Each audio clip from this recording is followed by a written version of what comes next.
eating slowly, conscious eating. This works very, very well. There was a guy at one time that had a weight loss program, and I'd say about maybe 50% of it was good advice. The other 50 was kind of like out there, and you really couldn't follow it. But one of the good traits that was there was to put your fork down in between each bite. And what it was saying there is, instead of just shoveling it in, as quickly as you can, you'll see people take a big bite of potatoes, and then they got to get turkey in there with it, so it all meshes together. Slowly enjoy your food and take small bites.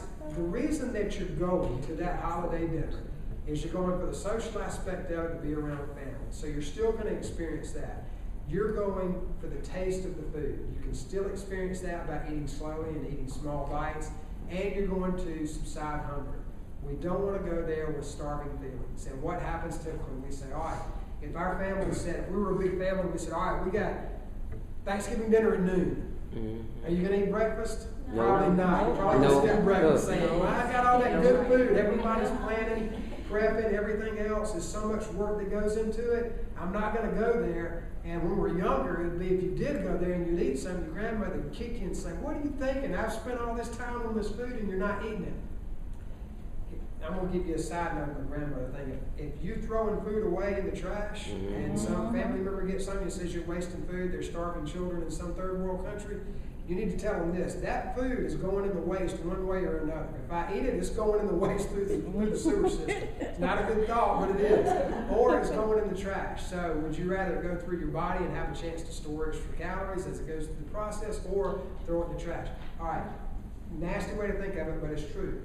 But here's the thing: when we're talking about eating slowly, if you had a small plate, let's say it's half the size of your normal plate of food that's out there, you take half the size of your normal bites, it will take you the same amount of time to eat that plate of food. You still get the exact same taste out of that food as you go through, but you did not overeat. You ate half the food. If you eat slowly and you take smaller bites, you can have the same enjoyment for the same amount of time with half the food. The key here is, before you go to that family gathering or party or whatever, you want to have eaten enough to subside hunger to the point where you're not feeding a starving body. So you want to eat where you go in, you've got enough hunger to where you can enjoy the taste of the good foods, but you're not starving. If you're starving, that's where we overeat. It's called overreactive eating, and that's what we're trying to avoid. We don't want to respond to starvation. We want to proactively control hunger. So we get hunger under control before we go. If you eat too much before you go and you don't have enough room to enjoy those foods, you won't like what you're doing. So you need to test this between now and then. Find foods that you can eat and volumes that you can eat that'll actually get hunger under control, but will leave enough to where you can enjoy the taste of the foods. And that is one of the best tricks. If you don't get anything outside of this, that is one of the best tricks you can do to actually work with your body. All right. Have family walks after eating. The reason for this, when people talk about, I'll burn off all those calories I just ate, you're going to burn off some calories. It's not going to be from the food you just ate. It's going to be from the food you probably ate the night before. You'll have to burn off some. But what happens is it's a good exchange. Calories in, calories out. But it also gets you away from the food table. Because afterwards, you'll know people will still go back and they're bored, or they've got the aunt over there they really don't want to talk to, so they migrate over this way, and there's the food table. And that tasted good, so I'll just take one more bite. I got a little bit more room. I'll unbuckle my belt, one more buckle, or whatever. That's what we got to get away from. Have one spot, one time that you enjoy the food. That's what you're there for, and be done with it. Do it slowly, eat smaller amounts, and you still get the taste, you get the enjoyment of it, but you didn't overeat. That's where we want to be. Arrive with enough hunger to enjoy the taste, but don't have a starving body. That's what we're talking about. Believe it or not, the people that have tried this and the people that do this and practice it and actually get it down, they feel so proud of themselves after these Thanksgiving dinners and after Christmas dinners. It's unbelievable the messages that we get. Most people afterwards are kicking themselves, or they're thinking, I need to go do a little bit more next week in order to work this off. That's what we want to get away from. All right. And I got an arrow pointing to that, so it must be important. That's our bottom. All right, here we go. Food selections. You can eat a high volume of food if you pick the right food choices. And I'll give you an example. If you look at 100 calories, you got about 2 apples, depending on the size of the apples, not the big monsters. You got 2 cups of salad, That's depending on, or, I'm sorry, 5 cups of salad. Now that's without all the cheese and dressing and everything else that's in there. You got 1 baked potato or 1 tablespoon of mayonnaise. So what's going to fill you up more, 1 tablespoon of mayonnaise or 1 baked potato? Or 2 medium to small size apples. This is a good example. If you were going to try to control a caloric range, if I gave you a number, say 1,800 calories a day, it could either be so much food that you couldn't eat it in a day, if I put it on the table, or you could blow it in one meal. There's hamburgers out there that have over 1,800 calories just in one hamburger, before you even get fries or tea or dessert or anything else. So volume eating is a big way to eat a lot of volume foods. Fiber-rich foods are very good. The fruits and vegetables that are out there, they're very filling, but they don't have a lot of calories. What you can do is go on the internet and look for low energy density foods. Low energy density foods are foods that are high in volume but low in calorie, and they're very filling, and you can eat a ton of food. So those are some of the things that you can take in that aren't going to add to the body fat percentage as much as those high calorie foods that are out there. All right, other tips. Limit alcohol intake and liquid calories. We've got eggnog, punch, regular sodas. Look at the caloric content of these and consider those when you're taking them in. They're very high in most of them. So most people don't count the liquid calories. They think they're free, but they're really not. They're really working. So be social. The more you talk, the less you eat. Avoid hanging around the food table. So when you're there, plan and prep for any of the big dinners or whatever that you're going to, that when you get there, you've got something to do. Whether it's getting a game going with the kids, or it's visiting with a family member, or away from the food table, just try not to hang around that where you're grazing throughout the entire time. All right, a couple other tips. Fruits and vegetables, again, makes you feel fuller longer. Smaller plate if available. Avoid going back for seconds. Smaller plate, you actually feel like you're getting more food from the smaller plate because it fills it up. A good mind game to play with yourself. Donate your food to your local food pantry. Give those calories to somebody that needs them. That fruit cake that you get that ends up being as a football out for the kids in the front yard, give that to a food pantry. It's a good way to get rid of it. I don't know anybody can gripe at you that gave you a food gift. If you said I gave it to a food pantry, they're probably not going to say, I can't believe you didn't eat my gift. They'll feel bad if they said that. So give it to somebody that needs it. Offer to bring a dish to the gatherings and make it healthy.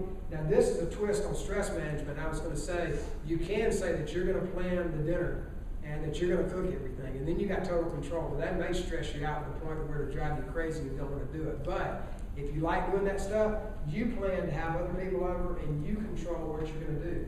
You can go online and find tons of recipes for low calorie or lower calorie and lower fat dressings and sauces and gravies and butters and everything else. And if you control it, then everything's great. All right, a couple other tips we've got here. Factors that contribute to body fat, we know it's cardio and resistive exercise, the nutrition, the stress, our genetics, and our sleep. We need to get all these in check. And again, we don't want to just do this for the holidays. We want to make sure that we're practicing control over all of these throughout the entire year. So we're going to get started early and move forward with it.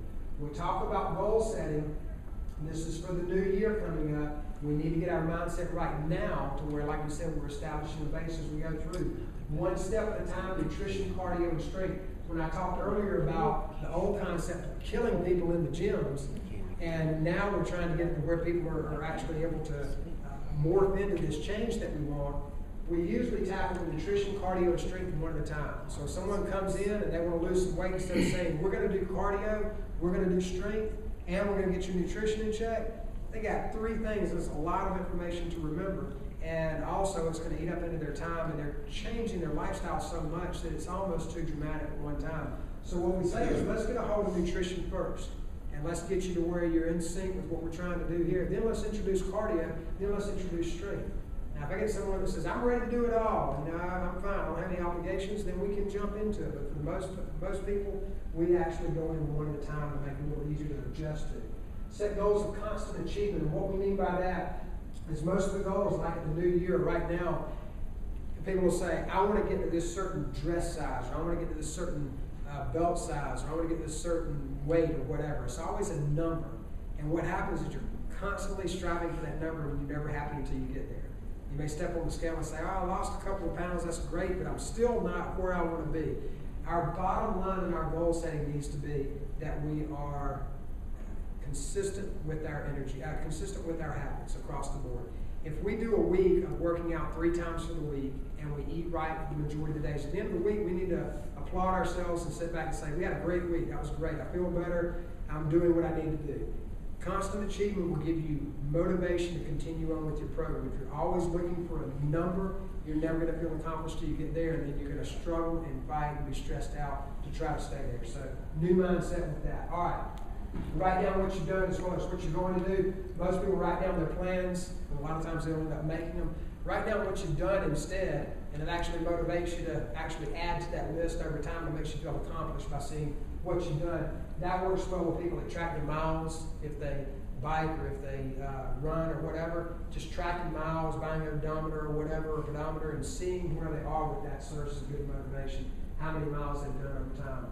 Mix it up, try to do a variety of things. When you go out there, circuit training is one of the most popular forms of exercise out there. It's because it's jumping from exercise to exercise to exercise, and you never feel like you're a hamster in a little wheel.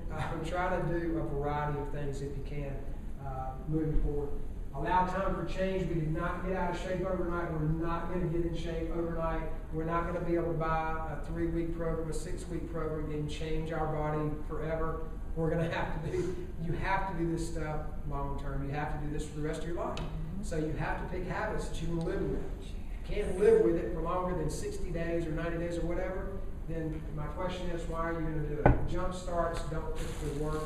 We need longer, consistent habits.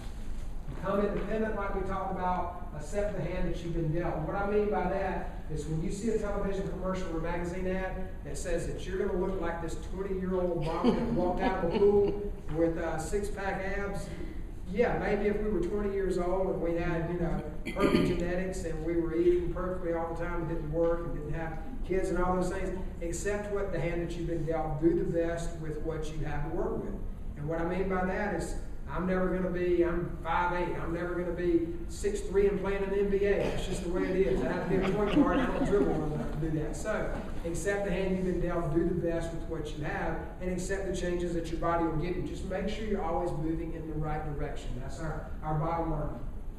Set goals based on good health. And what I mean by that, again, instead of a number saying, I want to weigh less or I want to get to this dress size, we need to say, I want good blood pressure levels. I want good lipid counts. I want good energy that's not dependent on caffeine and sugar throughout the day. I want good sleep patterns. I want to actually feel better, function better, and have a higher quality of life. And when I retire, I want to be skiing in Europe and not in a nursing home with someone taking care of me. That's what we need to set as our goals, bottom line, rather than I just want to get to this dress size. And that's where we lose focus sometimes. Plan for fun, like we talked about. Again, plan your activities out, things that you can do to where you look forward to what you're doing. There's fun in just about everything if you can dig it out and grab a hold to it and keep moving forward with it. All right, make a pledge. Take control of your wellness now. Let's not wait until the new year. Let's go ahead and get started now, get our base built up. When we get there, we're proud of ourselves, and that'll give us motivation to carry on throughout the year. Control your hunger patterns. We need to be proactive with this. Don't wait until you're starving and respond to that by overeating. Go ahead and eat on a regular basis. Get hunger under control. Stay one step ahead of hunger. You'll make better choices. You'll eat less, and you'll still enjoy the taste of the food.